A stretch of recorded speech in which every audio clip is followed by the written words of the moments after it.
Hello students, আমাদের চ্যানেলে তোমাদের সকলকেই স্বাগতম। আজকের ক্লাসে আমরা ক্লাস 9 এর রায় ও মার্টিন ২০২৪ প্রশ্নবিচিত্রার ইতিহাসের সেকেন্ড ইউনিট টেস্টের ৬ নম্বর স্কুলের প্রশ্নোত্তরগুলি করব। ইতিহাসের আগের স্কুলের প্রশ্নোত্তরগুলি তোমরা যদি দেখে না থাকো, তাহলে অবশ্যই আমাদের চ্যানেলে গিয়ে দেখে নিও। নিচে ডিসক্রিপশনে লিংক আমি দিয়ে রাখলাম। আর তোমরা যদি আমাদের চ্যানেলে নতুন হয়ে থাকো, তাহলে চ্যানেলটিকে সাবস্ক্রাইব করে পাশে থাকা বেল আইকনটি অলে প্রেস করে রেখো। তাহলে পরে ক্লাসের ভিডিওগুলি আমি আপলোড করলেই তোমাদের কাছে নোটিফিকেশন পৌঁছে যাবে। তাহলে শুরু করা যাক। ৬ নম্বর স্কুলের প্রথমে আছে সঠিক উত্তরটি নির্বাচন করো। ১ নম্বর প্রশ্ন হলো, কোন দেশকে ইউরোপের রুগ্ন মানুষ বলা হতো? এর উত্তর হবে তুরস্ককে। ২ নম্বর প্রশ্ন হলো, ফেব্রুয়ারি বিপ্লবের সময় ফ্রান্সের রাজা ছিলেন? এর উত্তর হবে লুই ফিলিপ। ৩ নম্বর প্রশ্ন হলো, মীর বলতে বোঝায়? এর উত্তর হবে গ্রাম্য সমিতিকে।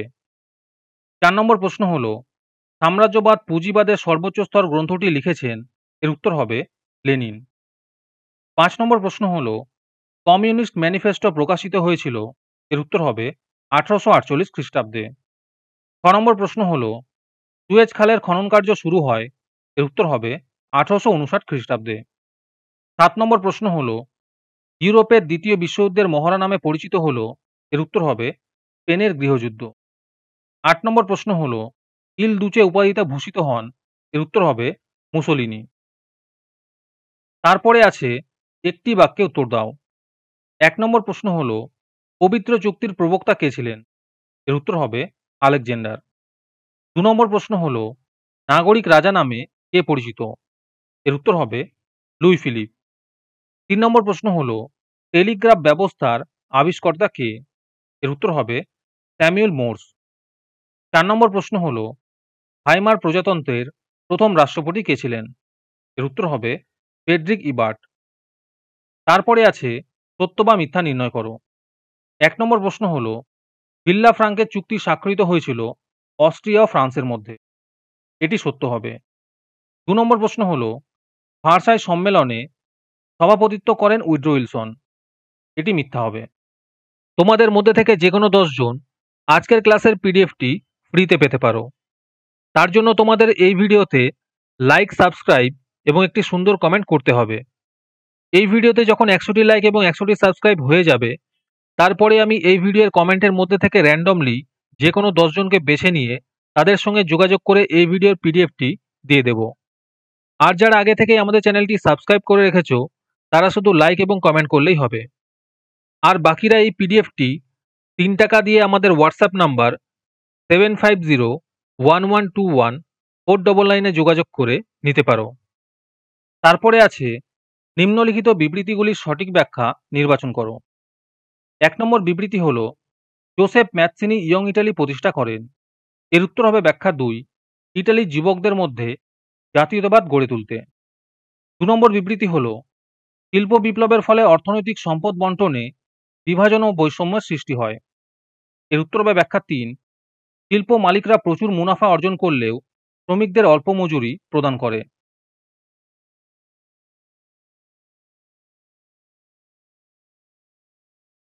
তারপরে ৩ নম্বরে আছে নিম্নলিখিত প্রশ্নগুলির ২-৩টি বাক্যে উত্তর দাও। এই প্রশ্নোত্তরগুলি আমি তোমাদের দেখিয়ে দিচ্ছি, তোমরা দেখে দেখে নোট ডাউন করে নিও। ১ নম্বর প্রশ্ন হলো, কার্লসবার্গ নির্দেশ কি? ২ নম্বর প্রশ্ন হলো, ফ্রান্সের দ্বিতীয় সাম্রাজ্য বলতে কি বোঝো? ৩ নম্বর প্রশ্ন হলো, ইংল্যান্ডে প্রথম শিল্প বিপ্লব শুরু হলো কেন? ৪ নম্বর প্রশ্ন হলো, আগাদির সংকট বলতে কি বোঝো?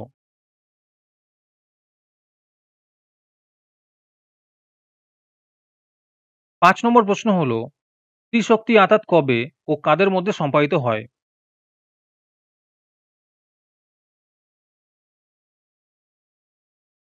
৬ নম্বর প্রশ্ন হলো, জেনারেল ফ্র্যাঙ্কো কে ছিলেন?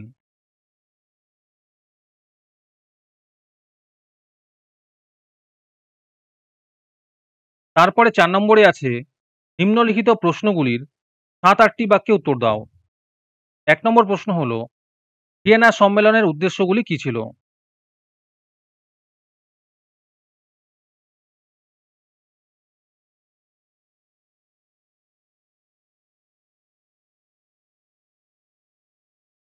নম্বর প্রশ্ন হলো উপনিবেশ বিস্তারে শিল্প বিপ্লবের ভূমিকা কি ছিল?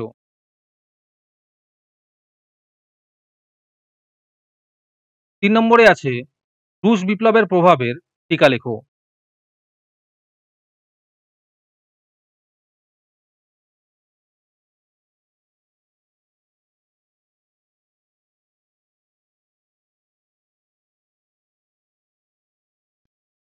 ৫ নম্বরে আছে নিম্নলিখিত প্রশ্নের ১৫-১৬টি বাক্যে উত্তর দাও। ১ নম্বর প্রশ্ন হলো রক্ত ও লৌহনীতি বলতে কি বোঝায়? আর তার সাথে আছে বিসমার্ক কিভাবে জার্মানিকে ঐক্যবদ্ধ করেছিল?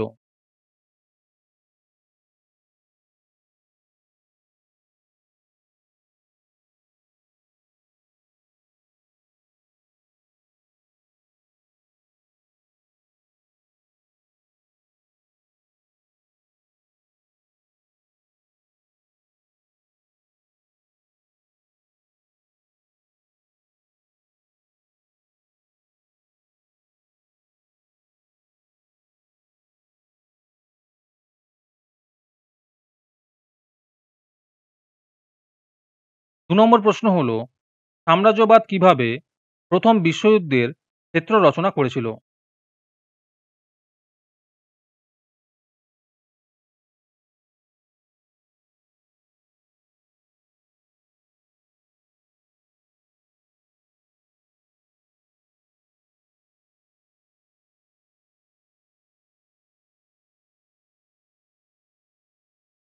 ৩ নম্বর প্রশ্ন হলো ১৯২৯ খ্রিস্টাব্দের মহানন্দার কারণ ও ফলাফল বর্ণনা করো।